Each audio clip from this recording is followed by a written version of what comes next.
5 वर्षों के अंदर प्रधानमंत्री मोदी जी के मार्गदर्शन में किया गया, यह अनवरत बना रहे।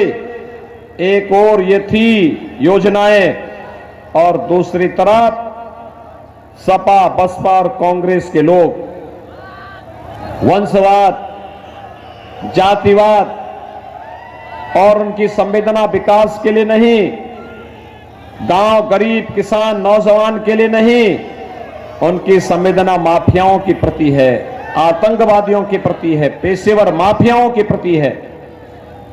और ऐसे लोगों को छांट छांट करके उन्होंने टिकट भी दिए हैं। आप थोड़ा देखें तो उनकी कृत्यों को। भाइयों बहनों, मैं आज इसीलिए आपके पास आया हूं।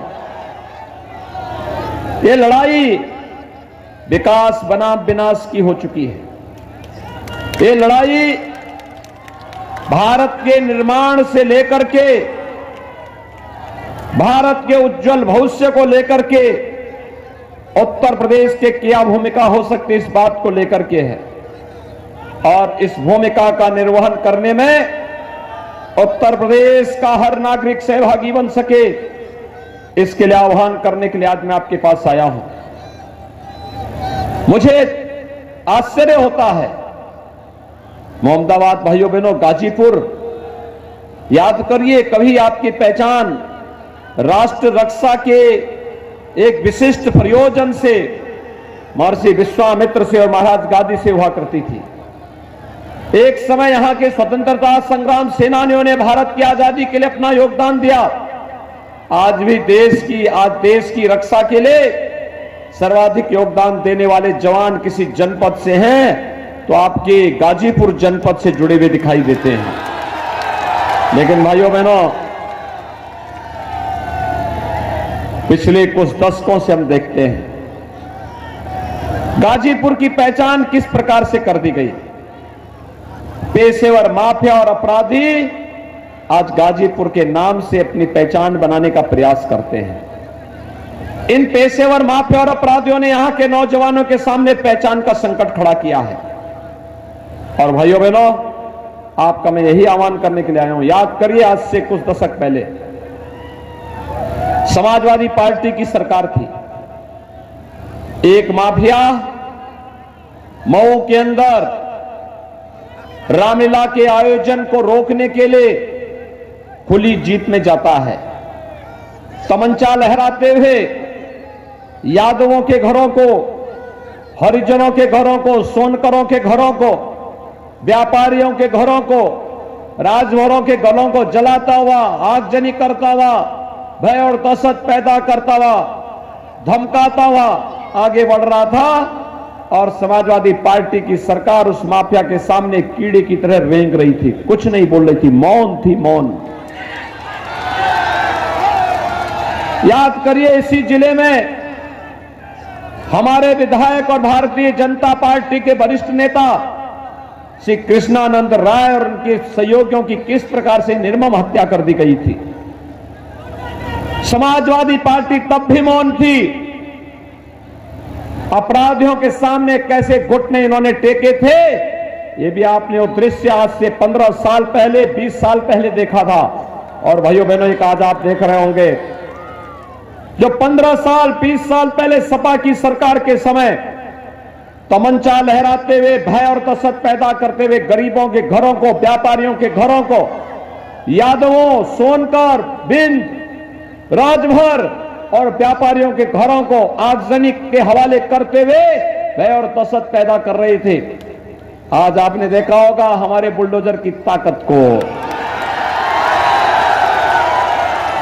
वो बोलता नहीं है, बड़े बड़े माफियाओं की बोलती बंद कर देता है।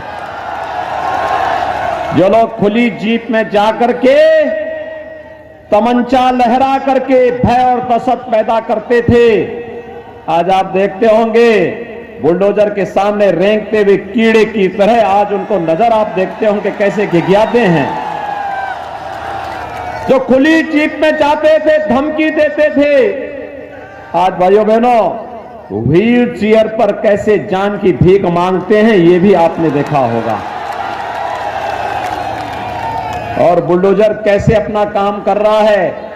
देखो बुलडोजर का उपयोग दोनों है। गाजीपुर को हम लोगों ने लखनऊ से जोड़ दिया, मात्र 3 घंटे में एक्सप्रेसवे बना दी, इसी बुलडोजर का कमाल है। और इसी बुलडोजर का ही कमाल है कि बड़े बड़े माफियाओं को घुटने के बल टिकवा करके नाक रगड़ने के लिए मजबूर कर दिया गया।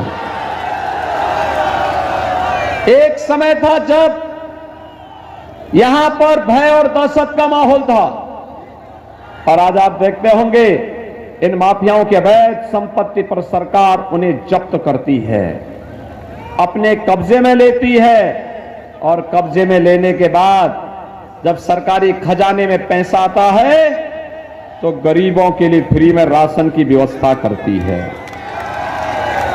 भाइयों बहनों, मैं आपसे पूछना चाहता हूं, 2017 के पहले आपको बिजली मिलती थी क्या? आज तो बिजली आ रही होगी ना। कोरोना कालखंड में फ्री टेस्ट, फ्री उपचार, फ्री में वैक्सीन, कितने लोगों ने वैक्सीन ले लिया है? वैक्सीन का कोई पैसा तो नहीं लगा? सच बोलना मुझे। देखो सपा बसपा की सरकार होती ना, इस सारा वैक्सीन मार्केट में ब्लैक हो जाता, किसी गरीब और किसी सामान्य नागरिक को नहीं मिलती। और कोरोना कालखंड में मुझे एक बात बताओ, 2 बार राशन मिल रहा है कि नहीं मिल रहा? हर महीने हर गरीब को मिल रहा है ना। 15 करोड़ गरीबों को महीने में 2 बार राशन दिया जा रहा है, और दाल तेल और नमक भी अलग से दिया जा रहा है। मिल रहा है कि नहीं मिल रहा है? ये 17 के पहले ही मिलता था क्या? ये पैसा कहां जाता था 17 के पहले? इनके इत्र वाले मित्र के यहां जाता था, या विकास का पैसा कहां जाता था? ये माफियाओं के पास चला जाता था, या माफियाओं के गुर्गों के पास चला जाता था? अब मुझे बताओ, जो गरीबों का हड़प रहे हैं, जो विकास के पैसे में डकैती डाल रहे हैं, उन पर बुलडोजर चलना चाहिए कि नहीं चलना चाहिए? ये भी विकास है। एक्सप्रेस हाईवे का निर्माण भी विकास है, मेडिकल कॉलेज का निर्माण भी विकास है, और गरीबों का हड़पने वाला या फिर विकास के कार्यों में डकैती डालने वाले पर जब बुलडोजर उल्टा चलता है ना, तो अभी विकास है, क्योंकि पैसा घूम करके वापस सरकारी खजाने में आ जाता है। और भाइयों बहनों, ये बुलडोजर दोनों, विकास और बुलडोजर दोनों साथ साथ चलने चाहिए कि नहीं चलने चाहिए? सभी लोग सहमत हैं? लेकिन इसके लिए चाहिए दमदार सरकार।